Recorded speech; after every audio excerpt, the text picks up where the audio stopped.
over the last several years, I'd say maybe 5, 6 years, perhaps even more, I found myself being emailed a lot, or even just in person, being asked by people all sorts of questions about psychotherapy. And the questions range from, could I talk to you a little bit about my therapist? I don't know if my therapist is good. How do I figure that out? I don't know if I like my therapist. Could you help me find a better therapist? How do I assess the quality of a psychotherapist? Could you refer me to a therapist? And many people have wanted me to be their therapist. As it happens, I actually haven't even been a therapist for the last 4 years. I closed my practice at the beginning of 2010. But I was a therapist before that for a little over 10 years and learned a lot about the field. And in the course of my work also met a ton of psychotherapists and also had the very interesting experience of talking with a lot of my clients who I worked with about their past psychotherapists. And one other way that I gained a lot of experience about psychotherapy was I've been in therapy a few times myself. And so I feel like I have a pretty broad range of knowledge about the field. And in general, I'd say I'm fairly critical of it.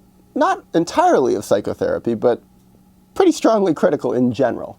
So thought it might be worthwhile to try to put some of these ideas into the spoken word and see what comes out.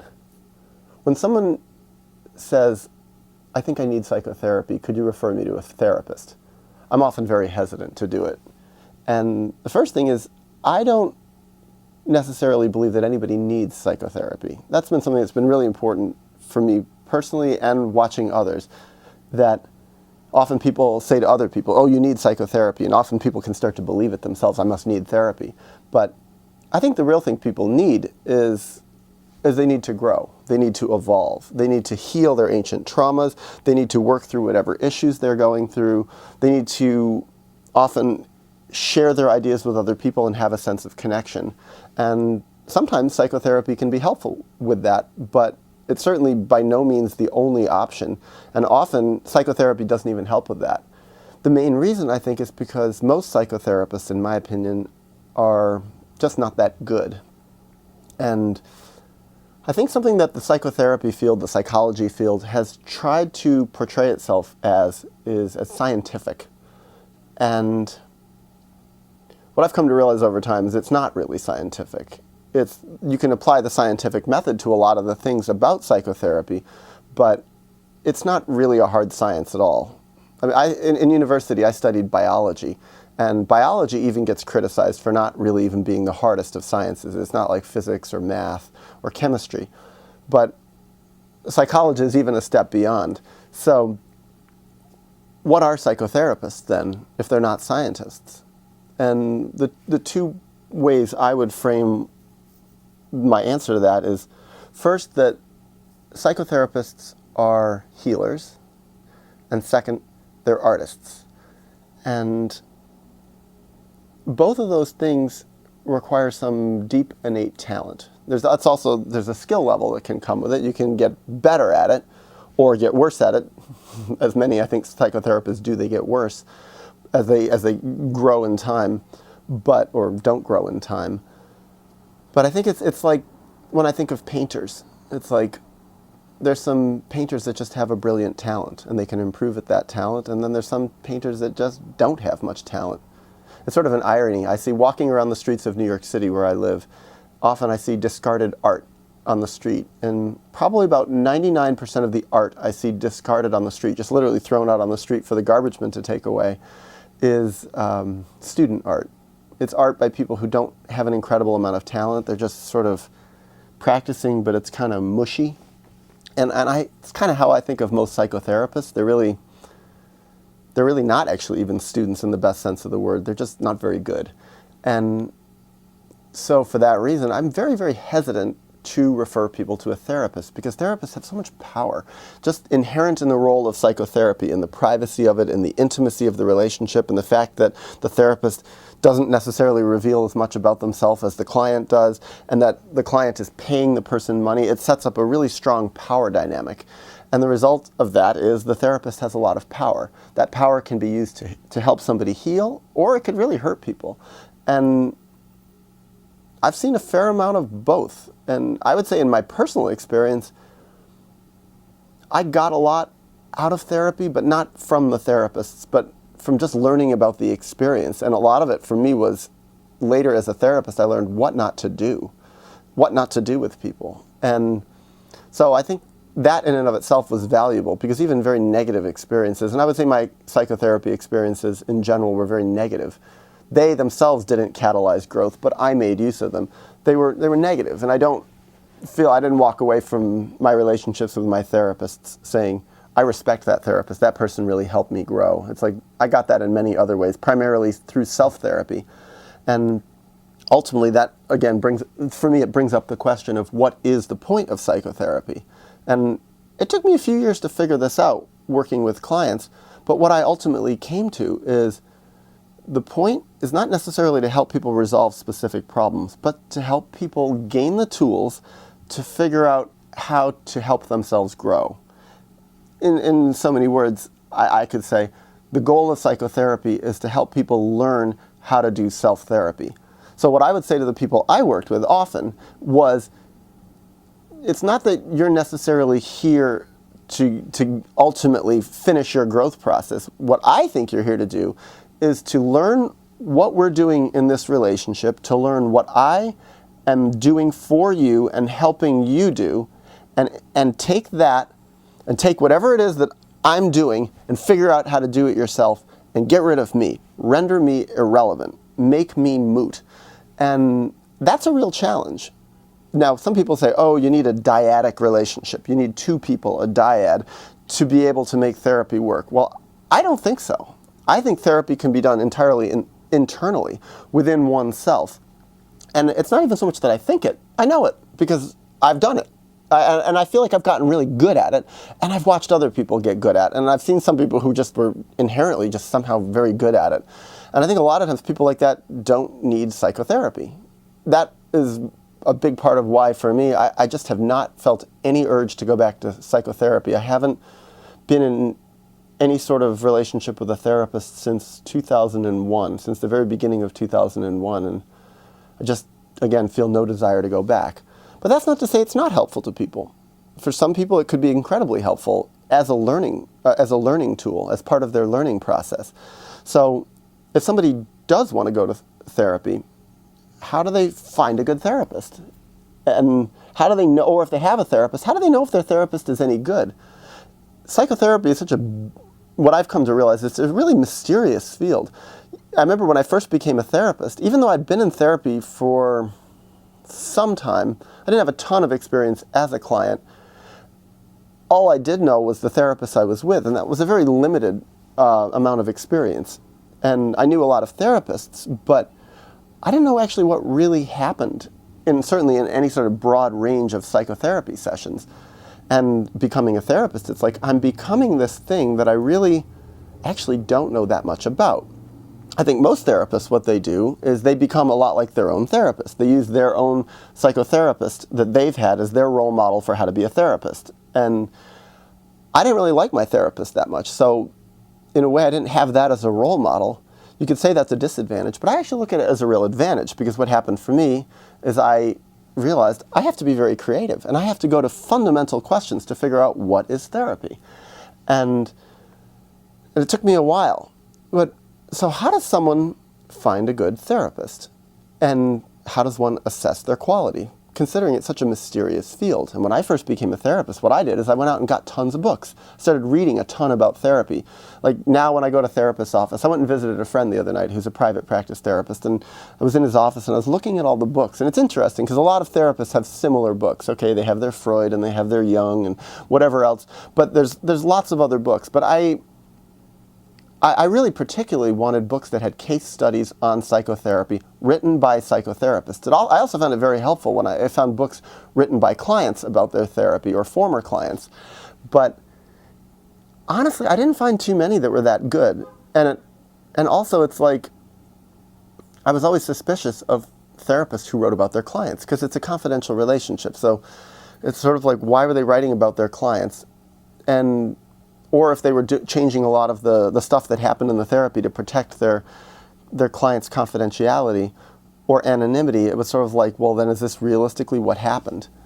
And and also, I think a fair number of the therapists who write about what happened in therapy, that basically they shed some light on what's happening in that internal relationship, are fairly grandiose, and they're writing about it to make themselves look pretty good. So it's kind of a distorted picture. So in a way, it's like a lot of the knowledge I collected was trying to filter out that grandiosity. But at first, it kind of helped, I guess, to read about it. I read books like, I read Irving Yalom's stuff, and, I did try reading Freud. I couldn't get anything out of it. I was like, I don't think he was that good of a therapist, to be honest. But most of these people, I just really questioned if they were any good. So what would I tell someone who wants to find a therapist? The first thing, if let's say they want a referral from me, because I get asked for referrals all the time, all around the world. Sometimes the person who emails me is kind of lucky, and often it helps if they're in sort of a major world city, because there tend to be more therapists there, and for more therapists you can get a pool, you can pick better ones. But often it's like, I just simply don't have anybody. And something I've learned is I really don't like to refer anyone to a therapist unless I feel they're really, really excellent. Like, I don't want to refer to mediocre therapists, and I think most therapists are, at best, kind of mediocre.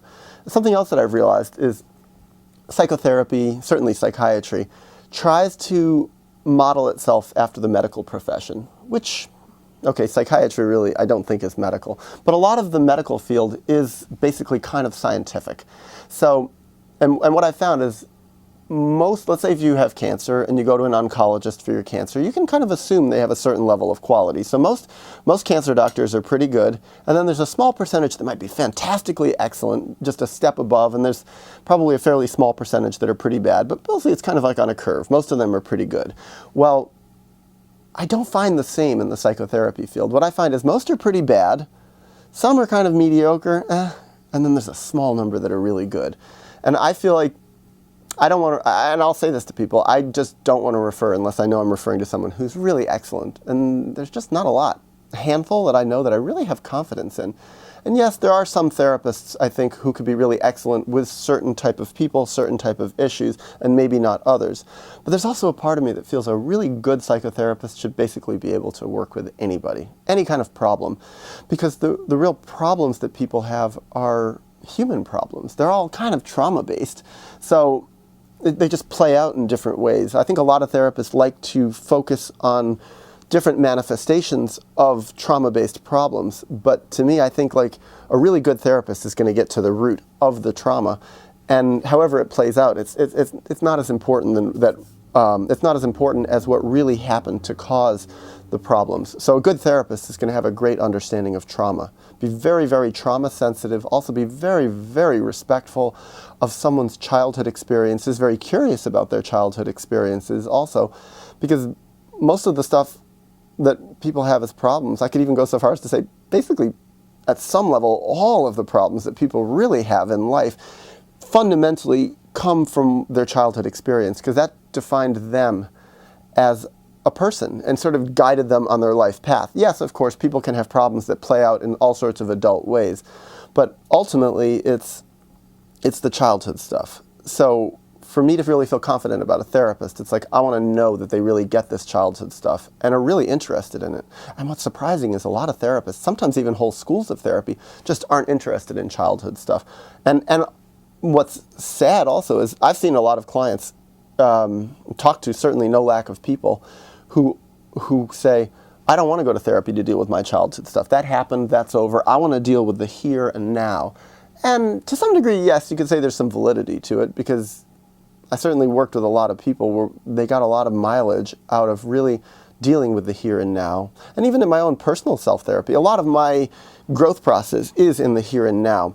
But I think the most important thing is that, for me, is to really understand, yes, the here and now, but what created the here and now. And that's really understanding history, understanding a person's history, understanding where they came from, what happened to them, what guided their life.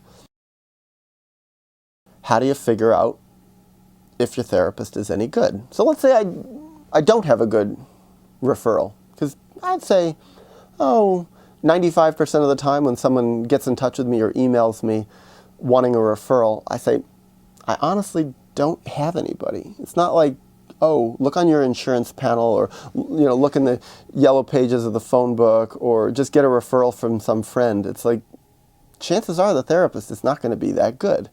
So how do you figure that out? How do you assess that? I think what a lot of people do is they look at surface things about the therapist. One easy thing to do is to say, how old is the therapist? And the general idea that I think most people have is an older therapist is going to be wiser and more experienced, and thus a better therapist. And a younger therapist is going to be less experienced, know less, be a less quality therapist. In some ways, this may be true. Okay, in general, let's say older people have more life experience. There's that old thing about, oh, white hair. White hair is like a real key. It helps. And it's sort of an indicator of a better therapist. But that's silly, because I think one thing is a lot of older people are just stagnant. They stopped growing. They stagnated a long time ago. And as therapists, they just learned patterns. They learned basically simple patterns for dealing with problems, but they're not really engaging the most creative part of themselves in the therapy work. And often they're not even engaging that really creative part in their own lives. They're kind of dead. They're stuck. And that tends often to be a lot of therapists who are older. They just kind of gave up in their own lives, and they're not very good therapists, and they're good to avoid. Doesn't necessarily mean it's true, because I know some older therapists who are extremely creative and really insightful and very artistic and gifted as therapists. I also know some younger therapists who are fairly stagnant. They died a long time ago emotionally. They may only be 30 years old, but they're very much following patterns. They're not really thinking for themselves. They're not very creative. So I don't think age is by any means a good indicator. But yes, I think life experience is important. I would want a therapist who has a fair amount of life experience. But on the other hand, you could get someone who's 25 years old who has a lot of life experience. And I've seen that just in my travels in the world and meeting people. Sometimes I meet people who are in their early to mid-20s who they just have a lot of insight.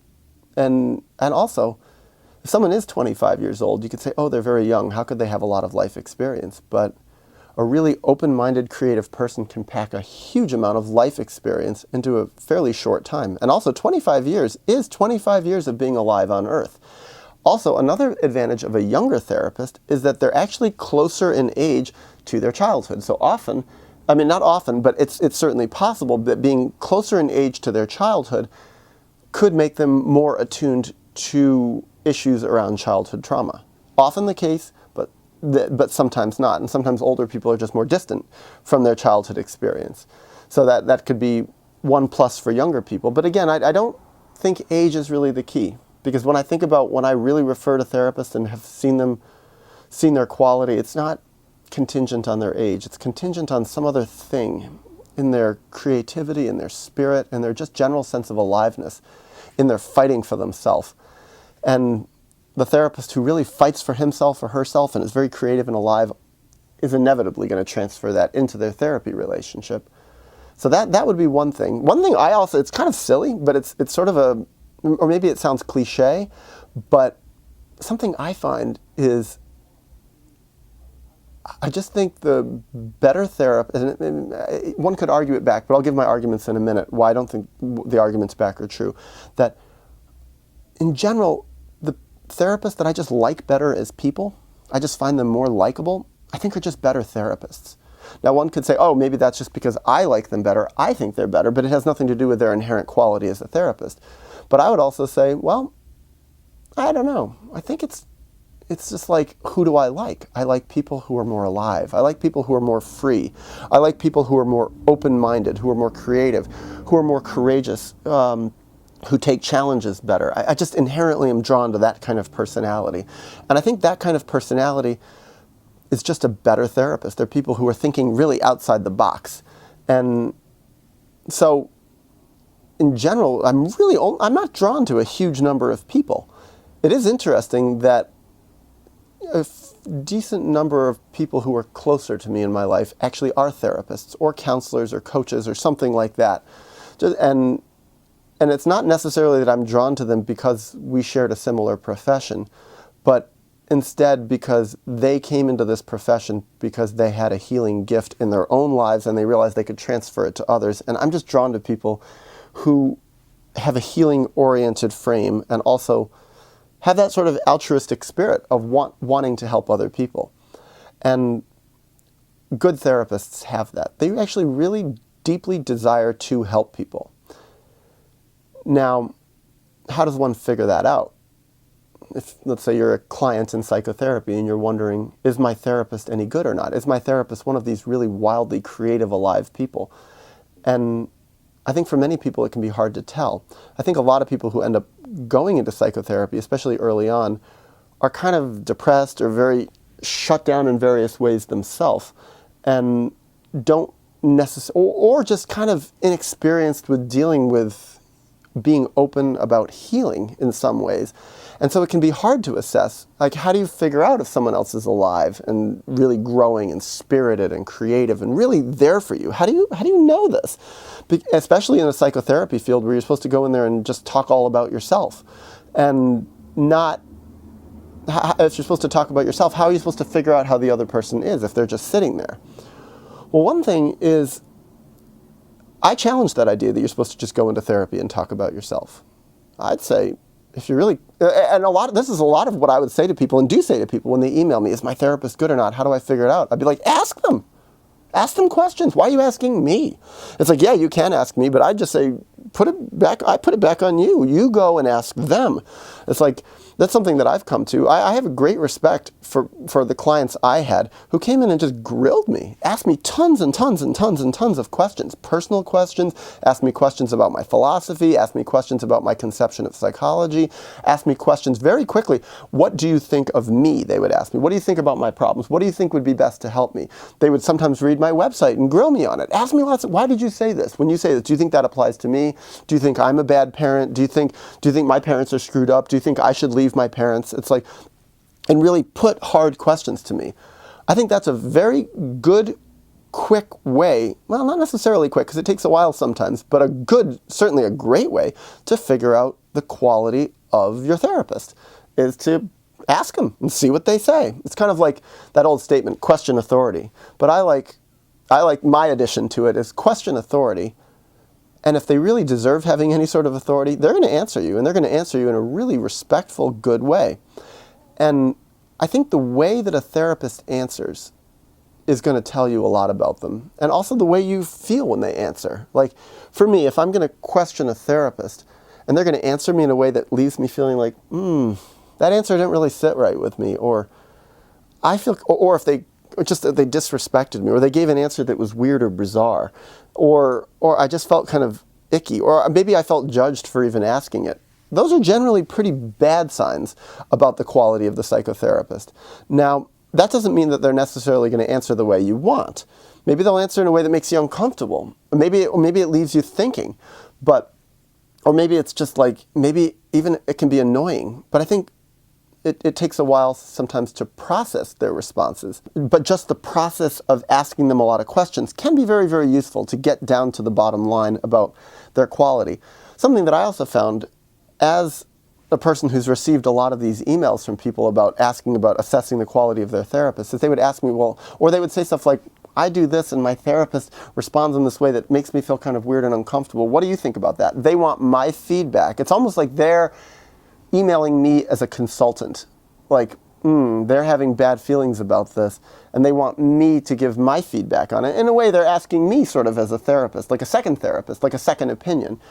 And one thing I've found, it's not necessarily always true, but I found it's often true, is that when people send me these questions about their discomfort with their therapist, things that they maybe not even don't feel comfortable asking their therapist, or maybe they've tried and didn't get good responses, just the fact that they're reaching out to me and feeling that real discomfort with their therapist and asking me what do I think, like looking for that kind of mirroring, saying, it sounds like your therapist is kind of screwed up. Just the fact that they're asking me is usually a pretty bad sign for their therapy. And I think it's very hard, and I personally experienced this myself in therapy, is that the way that psychotherapy is often set up, the way the structure of the relationship is set up, it often makes it very difficult for the client to really challenge and criticize their therapist and walk away feeling self-esteem and feeling like they can trust their own point of view. Because often the way that the therapy is set up and the way the psychology field is set up is that when a person goes to therapy, they're going to an expert who knows the answers. And the person who is not the expert, who is naive, who doesn't really know that much, is asking this expert. And the expert is saying, this is the answer. And the person who's asking says, I don't know the answer, please tell me the answer. And so what happens is when the person starts criticizing the therapist and saying, listen, I don't think you're very good, I don't like it when you do this, you make me uncomfortable, or I really question this or this or this that you're doing, the therapist who is positioned as an expert says, no, you're wrong. That's not true. And it can leave the person feeling very insecure. And often people get trapped in psychotherapy relationships. They don't know how to break out of their relationship with their therapist. And so they often, I've seen this, and it happened to me too, they want their therapist's approval for having criticisms of the therapist. And more often than not, they're not going to get it. That's why I think a lot of psychotherapy relationships, that when people figure out they're not going well, they often don't end very nicely. It's like often there's not the nicest breakup. They don't usually leave feeling like, wow, my therapist sucked, but they really were very, very mature in helping me end this therapy relationship and left me feeling really good about the ending. Often when people end with a therapist and they don't really like the therapist so much anymore, it's kind of an ugly ending where it's kind of like a nasty breakup where the therapist doesn't really give very much approval to the person and kind of says, well, you're too immature. You're not ready for this kind of psychotherapy, or you have your own personal blocks, and they do a lot of it's your problem. And I think the therapists do that to protect themselves, because the therapist feeling in that position of expert doesn't want to feel like they don't know what they're doing. They've defined their identity in this professional sense, and they're not going to be very vulnerable. So that's another thing that I've seen about good therapists. Two qualities that I see that are pretty related are good therapists, in my experience, have both a vulnerability and a humility. And I like the definition of humility as being teachable. They're open to learn. So the therapist is not coming in as the pooh-bah expert. They're coming in as someone who's participating in a process that they maybe don't know that much about, and they're suspending their judgment, and they're suspending certain areas of their confidence so they can learn about this person they're engaging with. And I think often a humble person gives off a certain energy, and it's a special energy that often the best psychotherapists don't necessarily come across as the most dogmatic experts. Now, the vulnerability is a word also that gets a bad rap, because vulnerability, oh, I'm vulnerable, I can't handle anything. I think there's actually a lot of strength in real vulnerability, and that's an openness and a sensitivity and a willingness to be wrong and a willingness to put your heart out there. For a therapist, it could be a willingness to really love somebody and to cry sometimes, maybe, if it's right, and to admit mistakes, to admit unsureness, to be embarrassed, to say, I screwed up and I don't think I was right when I said that, or what I said last week has really bothered me. I think good therapists are much more willing to do that. And that to me is that vulnerability. And it's very connected to humility. I think maybe they're even kind of the same thing. And I think often that's harder for young, new therapists who are brand new, because they're already feeling a lot of insecurity about their role as therapists. They don't necessarily know what they're doing, they're new, and so a lot of them defend against that newness by being super confident, super sticking to the dogma, super saying, I follow this school of thought, I am a Freudian therapist, I am a Carl Rogers, I'm a Rogerian therapist who follows person-centered work. I'm a Jungian. I'm this. I do CBT, and they stick with that, and they stick with the dogma that their school of therapy is right, and they are a qualified practitioner of this school, and they're right. And there's not a lot of room for humility or vulnerability in that, especially with their clients. Maybe when they go to whatever training program they're going to, or they go to their supervisors, sometimes they could be a bit more vulnerable, but often not with their clients. And I've seen that in the therapy field a lot, that a lot of therapists, from what I've heard and observed with their clients, are just not that vulnerable. They don't admit their fears and their errors. And I think a lot of therapists The more honest they are, the more unsure, insecure, and vulnerable they are. Now, I think a lot of really bad therapists are extremely confident. It's kind of like cult leaders. They just know what they're doing is right, they're very sure about it, and they're not really questioning themselves. And as a result of that, if they're actually way off on some things, and most of them are pretty far off on a lot of things, they're not questioning themselves, and that makes them pretty dangerous. It's kind of like parents in that way. Parents, it's pretty easy for a parent, especially after they've had one or two kids, or after their kids start getting to a certain point, they become very, very confident in their role as parent. They've become very rigid in their role. They know what's right. They've read parenting books. Anything that the child does that doesn't please them, they can blame the child. They can keep themselves as the confident one. Well, my child's flipping out, and he's having temper tantrums at 2 years old. Well, he's just going through the terrible twos. That's what 2-year-olds do. Or my child's a teenager and is doing all this crazy stuff and acting out and drinking too much and being promiscuous or dressing funny or listening to horrible music and being really nasty and rebellious. Well, that's just teenage rebellion. That's what teenagers do. As opposed to with the 2-year-old, my kid's going through this stuff at 2 years old and is really acting out. Well, maybe actually I've caused a lot of this, or maybe, there's something that I need to look at in myself. It's a lot easier to just put it on them. Or as the parent of the teenager doesn't see how much they're actually not seeing their child, not loving them, not really respecting them, not nurturing them, and inducing this sort of massive rebellion from the teenager. And it's easier to just blame the kid. Do all sorts of stuff like that. I think therapists do that very, very much. And they even have all sorts of words and this mysterious vocabulary. Oh, the client's just experiencing transference and things like that. They're projecting onto me. They're having a reaction formation. Oh, they're just displacing their stuff. And the therapist isn't actually in any fundamental way questioning their own healthiness in this relationship, or questioning maybe that they're actually very screwed up and doing a lot of stuff that could be creating a lot of really negative stuff in their client. So, but how does one figure that out? I think part of it would be, again, asking the therapist. But then what if the therapist gives a sort of vague answer that doesn't leave one feeling satisfied? And I think that happens a lot of the time. I think that's when it comes down to ultimately a person has to trust their own instinct. But that brings up a complication too, because when you say to someone who's in psychotherapy, trust your instincts, what about when their instincts contradict what their therapist is saying?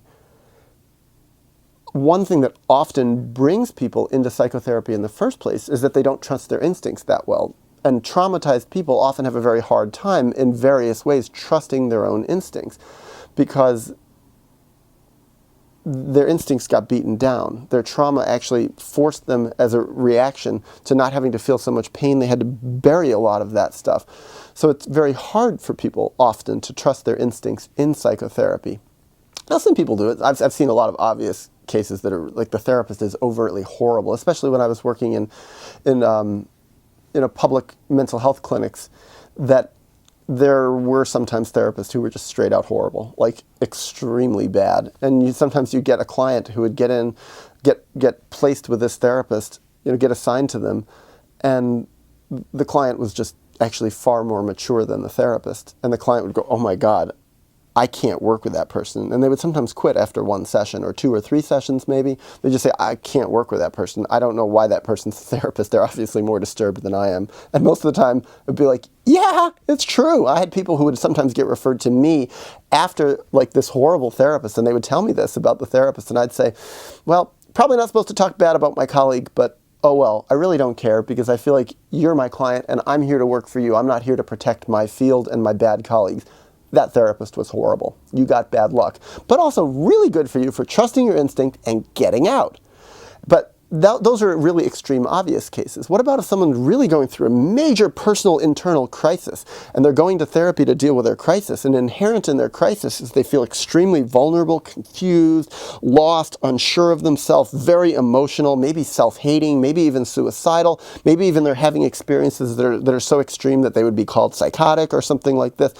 How is such a person supposed to trust their instinct that a therapist is not very good, especially, let's say, if the therapist presents fairly well. They're dressed nicely, they have a nice shirt and tie on, they've got a fancy office, they charge a lot of money, they have good credentials, they've got a good degree, they're older, they're well groomed. It can be very hard to say, wait a second, this person sucks. Where maybe I, from a distance, and having heard a lot about this therapist and being in the field and also just spending so many thousands or tens of thousands of hours working in the field and thinking about therapy, I could say confidently, yeah, that therapist looks the part, charges the money, has the great degree, has the training, but they're the fucking pits. Whereas the person who's in the vulnerable position, who is in the less powerful position, who is really vulnerable, might have a very, very hard time figuring it out.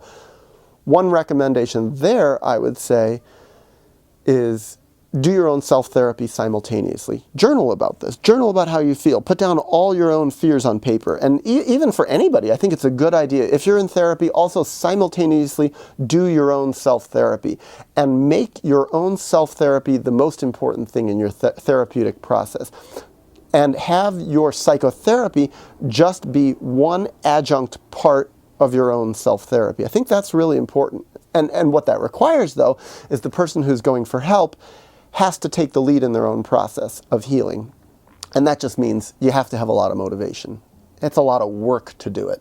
And I think a lot of people, well, from what I've observed, that's, I think, what I did. I didn't even realize I was doing it when I was in therapy, but I've always felt my self-therapy process comes first.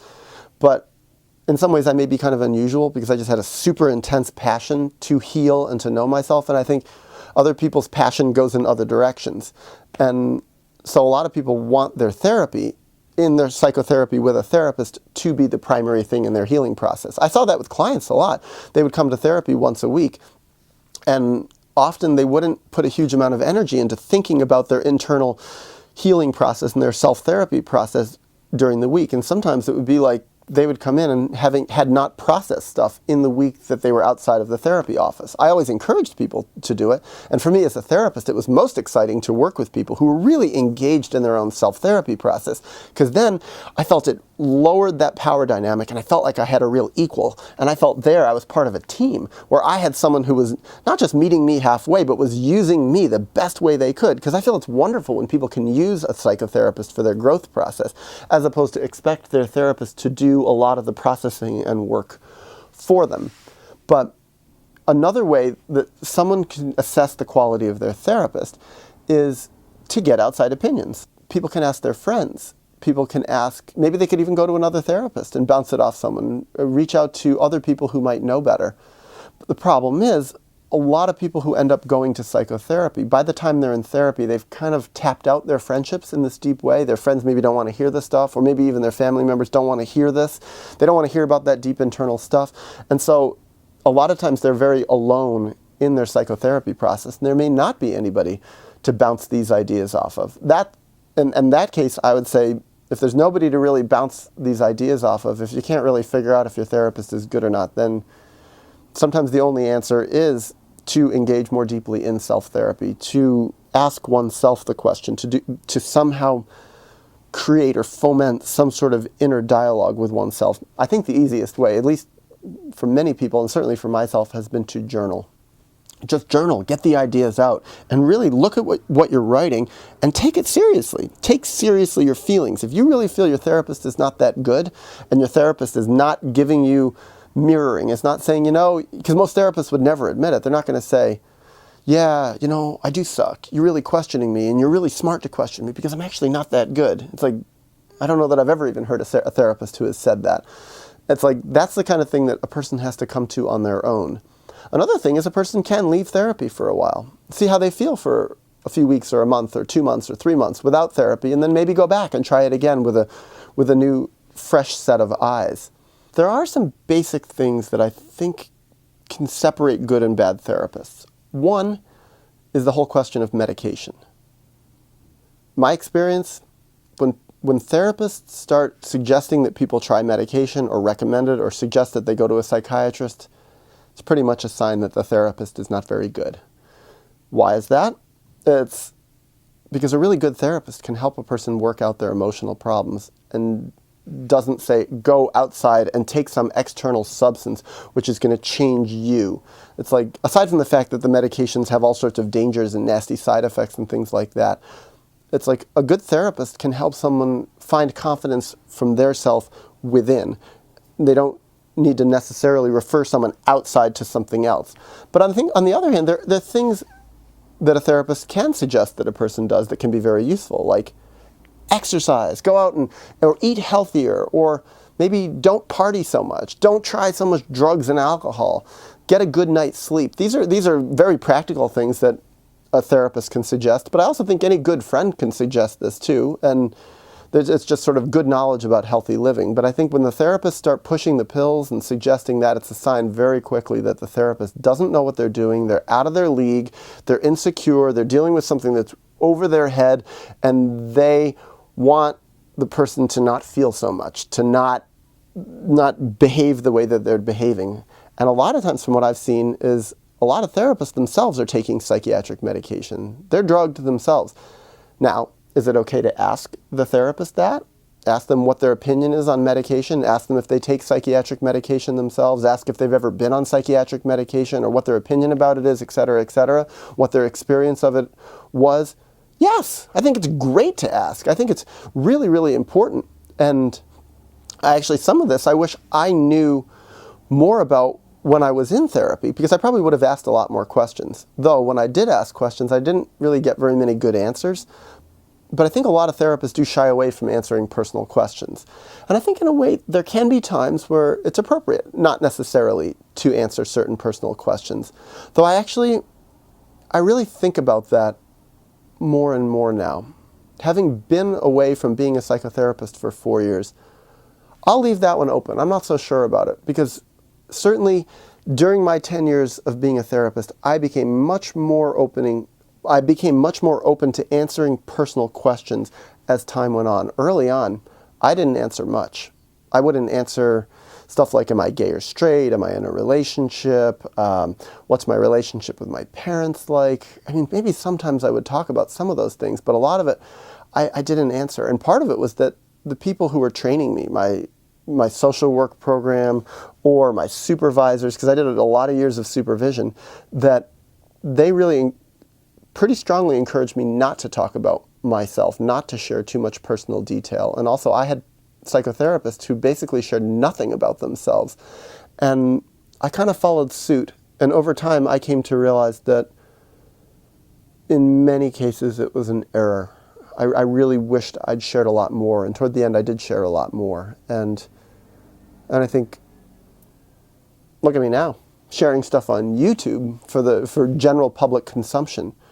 But I don't know. I think there's still maybe cases where it's okay for a therapist not to answer personal questions, but if a therapist is not going to answer personal questions, to give a really good reason for it, and to really be very gentle about it and very kind, and to try to be still helpful to the client, because obviously if the client's asking, it's for a very good reason.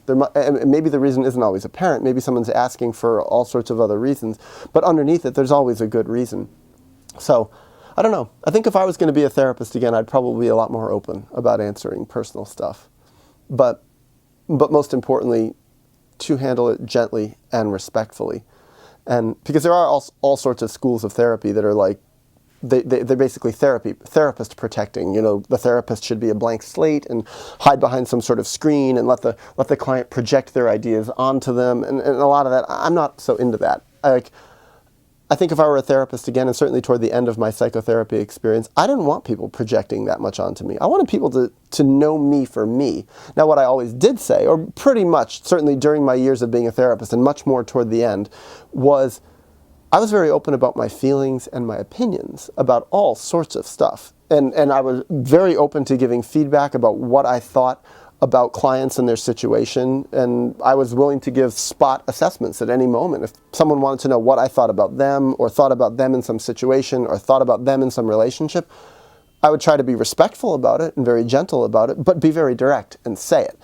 And so even if early on I wasn't answering personal questions, I was very much there emotionally and present. But even now, I think, like, what do I really have to hide that much? And I think part of it for a lot of therapists who don't share much personal stuff is they feel they're going to lose their boundaries. And maybe they'll lose their sort of power in the therapeutic relationship.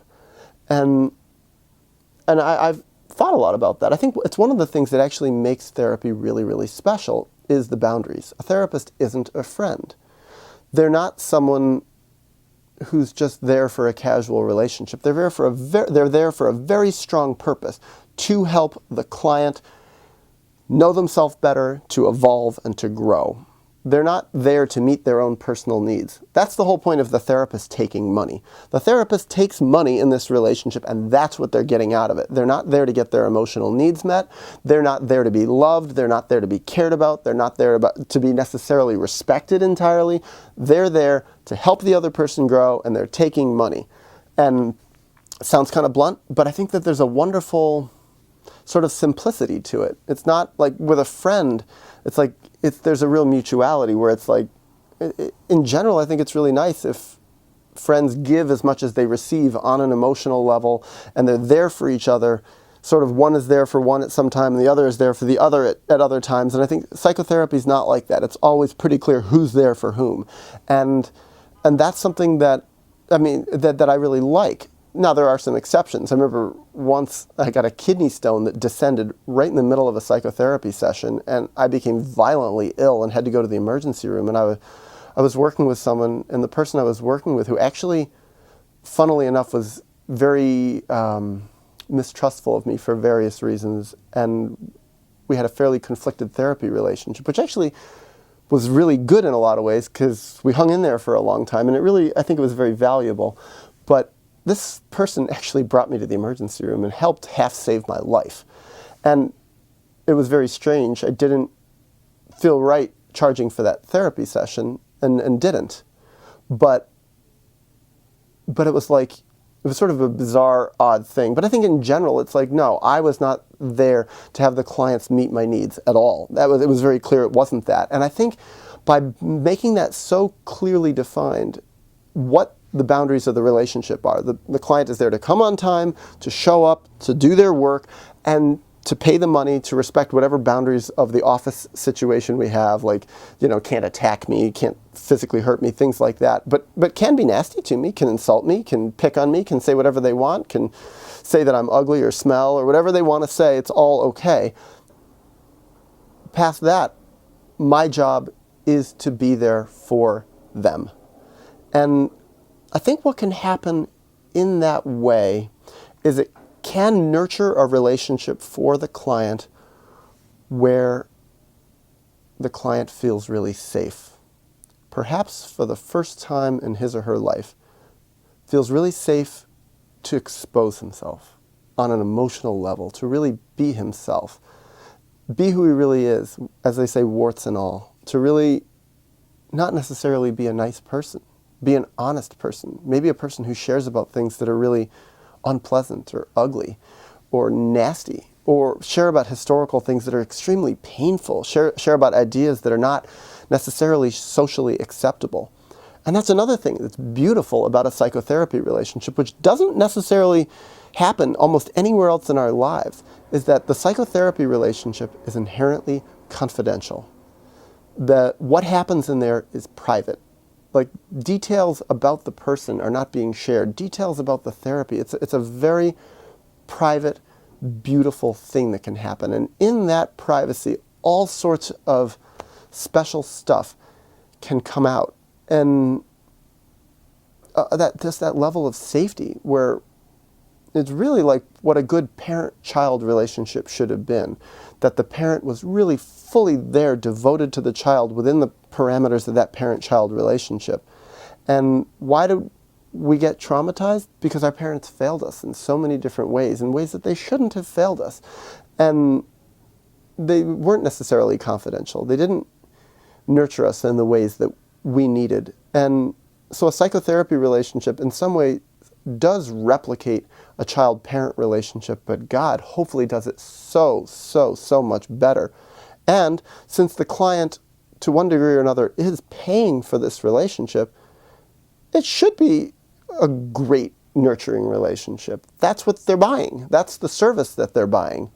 Now, here's an interesting thing that I've come to realize over time, hearing about so many psychotherapy relationships, having been in so many from both sides of the fence, that yes, it's a very valuable service that the psychotherapist is providing, but just because the therapist charges more doesn't say anything about the quality of the therapy.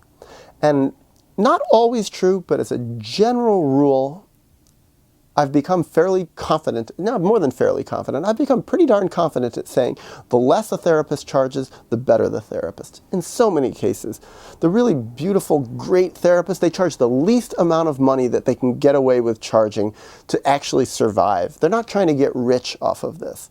And the therapists that charge a lot of money, they're shysters so often. They're just trying to take money. They're trying to get rich off this. They're getting rich off the power of it. And it's very easy for a therapist to fake it and look like they really know what they're doing when they really have no clue and they're not very helpful, but because they have the fancy office and they look the part, they can charge a ton of money. I mean, I've seen therapists that literally charge 10 times more than other therapists. Does that make them 10 times better? More often than not, not at all. Usually it's quite the opposite. So that's another thing to be aware of for me, is that good therapists, yes, they charge money, but they charge as little as they can afford to charge. Now, another thing is it can be very hard as a therapist to survive, because if you want to really not charge very much money, that means you're going to have to see more clients, but that's a problem, because to really give your heart and soul as a therapist to this job, it's like it takes a huge amount of energy. One thing I heard early on as a therapist, or certainly by the middle of my career, is that a full-time job for a psychotherapist is considered to be doing about 20 client hours a week. Let's say 45-minute sessions. And if you add it all, it's seeing about 20 people a week, 20 sessions a week. That's not even a 40-hour-a-week job, but that's considered full-time for a psychotherapist. If you're going to be really engaged, if you're going to really give it your best and really devote yourself to being helpful to people, 20 sessions a week. Well, most of my career was doing a heck of a lot more than that. In part, I think for a few reasons. One is I was learning so much. It was just so interesting. And also, I really wasn't charging that much. And I realized I had to charge more to be able to make it, to survive, to pay my rent. So let's say I probably over 10 years on average, I probably saw about 30 sessions. I did about 30 sessions a week, so saw about 30 people a week. But that really was too much for me. And to some degree, I kind of burned out. I got physically exhausted. I was kind of sick. I think it was too much trauma. And also, it's like, it's a hard job. It's a really hard job. I think if a therapist is really an artist at it, to really be that emotionally open to people and their traumas. Because it is what I found, that when the therapy goes well, traumas are going to come out. Stuff is going to come out. Painful history is going to come out. Feelings are going to come out. And if the therapist is really going to be engaged in the process, they're going to be feeling a lot of stuff too. It may not necessarily show it, but they're going to be feeling a lot. It's going to affect their sleep. It's going to affect their dreams. It's going to affect what they think about at night. I got told by a lot of supervisors early on in my therapy career, you're not supposed to bring the therapy home with you. When the day is done, you're supposed to go home and have your evening, have your life. And what I realized is they sucked. They sucked as supervisors. They sucked as therapists because they weren't really open. They weren't letting me in. They weren't feeling what I was going through. So how are they supposed to really know what I was going through if they weren't even really feeling it? Our feelings as therapists are one of the main things that allows us to do our work. So I think a good therapist is going to be feeling a huge amount. And if you're going to be feeling a lot of trauma, sitting for 20 hours a week with a lot of trauma that's upwelling, it's exhausting. This is a funny thing that I noticed as a therapist, is that clients would come in, they would have one session a week where they expressed a lot of feelings and a lot of trauma and a lot of stuff came up, and at the end of the session, they would be exhausted. And they would think about that session perhaps all week long and come back a week later and go, whew, I thought about that session all week long, and I'm still exhausted from last week's session, but here we go again. And I'd think, wow, I did 30 sessions in the past week, and maybe that session with that client wasn't even in the top 10 of the most intense for me, and yet for them it was the most intense 45 minutes of their week. And often clients mirrored that back to me. They would say to me, how in the world do you do this all week without totally burning out? And I think for me, part of it is that I think I'd done a lot of my healing already, so it didn't confuse me as much, but it still did exhaust me. And eventually, yeah, it did kind of burn me out. I had this thing called vicarious traumatization I was also traumatized by just being around so much upwelling trauma and hearing so many painful, painful stories and feeling it and going through what people were going through with them. And it was exhausting.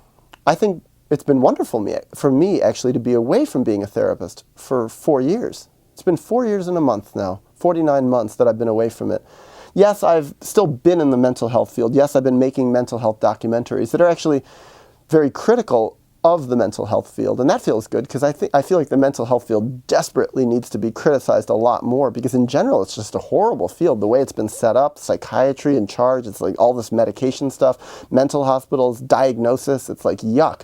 And that's another thing that I wanted to say, and I think I'll close with this. It's another quick way to assess a therapist is to find out their opinion on diagnosis.